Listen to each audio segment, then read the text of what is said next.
এই জাতীয় কথা আমজাদ মিথ্যা কথা যদি বলে 1 সেকেন্ড সময় নেবে না আমাকে দল থেকে তাড়িয়ে দিতে, বহিষ্কার করে।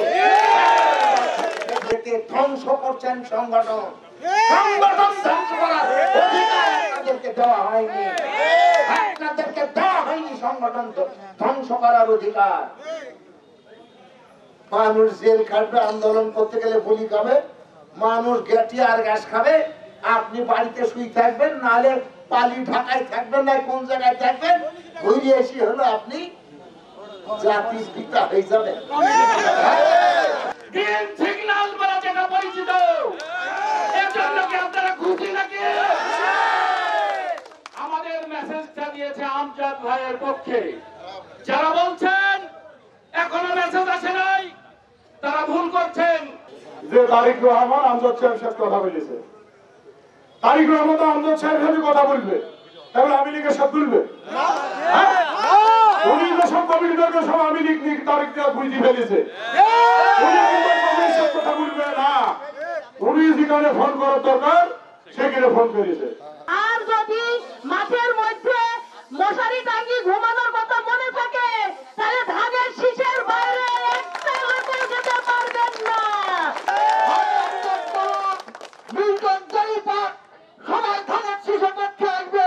এই গাংনী থানাতে কোন ব্যক্তি যদি বলে, গাংনী থানার কোন প্রেসিডেন্ট যদি বলে ধানের শীষের বাইরে কেউ কথা বলবে, তাহলে তার টাকার গুণা থাকবে না। বন্ধুরা আমার, ধানের শীষকে যেভাবেই হোক জয়যুক্ত করতে হবে। ধানের শীষের পক্ষে আমরা সকলে ঐক্যমত করে, আপনারা যারা দ্বিমত পোষণ করছেন, এমনি চলাফেরা করছেন, আপনারা এভাবে চলাফেরা করবেন না। যে সমস্ত বিএনপির ভাইরা এদিক ওদিক এলোমেলো ভাবে ছিলেন আছেন, তাদের অনুরোধ করব 5ই আগস্টের পর আপনাদের যে সমস্ত কথাগুলি ছিল সেগুলো অক্ষরে অক্ষরে পালন করবেন। সে কথাকে আরেকবার স্মরণ করে দিতে চাই। শুধুমাত্র ধানের শীষ স্লোগান দিয়ে মেরামেজিয়ার হাতকে শক্তিশালী করে 1971 সালে স্বাধীনতা বিরোধী শক্তি আর 24-এর পরাজিত শক্তি একত্রিত হয়ে বিএনপির বিরুদ্ধে চক্রান্তে লিপ্ত হয়েছে। দোষ করেছেন নিজে, সেই দোষ লোকের উপরে চাপিয়ে দিতে পাতলা পেতে চান, দোষমুক্ত হতে চান। বিএনপির মানুষেরা খালেদা জিয়া, তারেক জিয়া পর্যন্ত বলেছে জেল জুলুম হুলিয়া যারা খেটেছে, যারা রাজপথে ছিল, যারা জেল খেটেছে, দলের জন্য ত্যাগ স্বীকার করেছে, তাদেরকে দিয়ে কমিটি তৈরি করা হোক। করেছে নাকি? করেছে? তাহলে আজকে নিজে কিসের দাবিদার আপনারা? কিসের দাবিদার? আপনারা ধানের শীষের দাবিদার, আপত্তি আমাদের নাই। অতএব কমিটি তো এখনো পর্যন্ত পাস করতে পারলেন না। কেন? কেন পারেননি? কেন? আওয়ামী লীগ পুনর্বাসন করেছে। কাকে পুনর্বাসন করেছেন তারেক জিয়া জানে। কাকে পুনর্বাসন করেছেন, কাকে কোথা থেকে নিয়ে এসে কোন জায়গায় বসিয়েছেন, তারা কেন্দ্র কমিটি থেকে শুরু করে তারেক জিয়া জানে।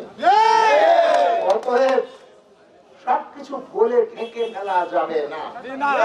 আমরা, আপনারা না থাকেন দলে, আমরা সেই পক্ষের মানুষ না। শিশুকালে হাফ প্যান্ট পরা থেকে শুরু করেছেন, দাড়ি চুল পেকে গেছে। 51 সদস্যের ওই কমিটির মানুষজনকে আপনারা চেনেন না? চেনেন না?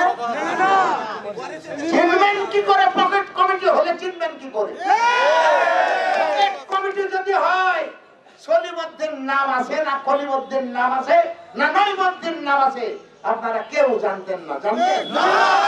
ওরা পছন্দের ধ্বংস করছেন সংগঠন, সংগঠন ধ্বংস করার অধিকার আপনাদেরকে দেওয়া হয়নি, আপনাদেরকে দেওয়া হয়নি সংগঠন ধ্বংস করার অধিকার। মানুষ জেল খাটবে, আন্দোলন করতে গেলে গুলি খাবে, মানুষ টিয়ার গ্যাস খাবে, আপনি বাড়িতে শুই থাকবেন, নাহলে পালি ঢাকায় থাকবেন, না কোন জায়গায় থাকবেন, ঘুরে এসে হলো আপনি জাতির পিতা হয়ে যাবেন। জাতির পিতা হয়ে যাবেন, জাতির পিতা হবে না। আমাকে যা বলা হয়েছে আমি সেই কথাটুকুই বলেছি। আপনাদের বিশ্বাস নাও হতে পারে, যারা বলছেন তাদের বিশ্বাস নাও হতে পারে, আমি অস্বীকার করছি না। তবে আমার জিজ্ঞাসা আপনাদের কাছে, বাংলাদেশে এখনো পর্যন্ত পরিশুদ্ধভাবে কাউকে সিগন্যাল কি জাতীয় ভাবে দিয়েছে সেটুকু আপনারা ব্যাখ্যা দয়া করে দেবেন। আমার পকেটের মানুষ না তো, আমি কি আপনাদের কাউকে বলেছি তারেক যে আমার বন্ধু হয়? আমরা একসাথে লেখাপড়া করেছি, বলেছি নাকি? আপনারা তো বলেছেন এসব কথা নাকি ভাই? আপনারা শুনেছেন তো এগুলা তাদের কাছ থেকে? তাই আমি উদাত্ত আহ্বান রাখতে চাই সেই সমস্ত ভাইদের প্রতি, বিভ্রান্তকর কথাবার্তা না বলে সহজ পথ আছে। তারেক জিয়া কি খামখেয়ালি মানুষ, কি মানুষ আপনারা সকলে জানেন। আপনারা তো জানেন না? তার কথাবার্তা, আচার আচরণ সবই তো জানেন আপনারা নাকি? আর যারা বলছেন তারাও জানে, যেহেতু পকেটের মানুষ, বন্ধু মানুষ, একসাথে চলাফেরা উঠা বসা হয়েছে, তারা ভালো জানে।